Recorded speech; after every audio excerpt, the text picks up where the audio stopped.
Annabelle, जिसे शैतानी गुड़िया कहा जाता है, इन दिनों फिर से चर्चा का विषय बन गई है। कहा जा रहा है कि जिस म्यूजियम में यह डॉल स्थित है, यह वहां से फिर से गायब हो चुकी है। लेकिन क्या आप इस भूतिया गुड़िया की कहानी जानते हैं? अगर नहीं जानते हैं तो वीडियो के एंड तक जरूर बने रहें। अमेरिका में स्थित आकल्ट म्यूजियम में एनाबेल को रखा गया है। यह museum paranormal investigators and Lorraine Warren का है। इस डॉल से जुड़ा हॉरर किस्सा 1970 के दशक का है, जब पहली बार इस गुड़िया को लेकर एड और लॉरेन के पास फोन आया था।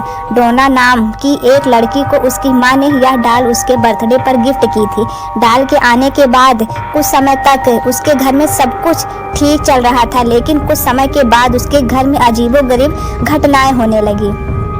कई बार ऐसा हुआ कि जिस जगह पर डोना डॉल को रखती थी वह अपनी जगह पर नहीं मिलती थी, या तो किसी दूसरे के कमरे में रखी मिलती या फिर किसी और कोने में। धीरे धीरे करके यह घटनाएं बढ़ने लगी। फिर एक दिन उसके घर में हेल्प मी जगह जगह लिखा हुआ मिला।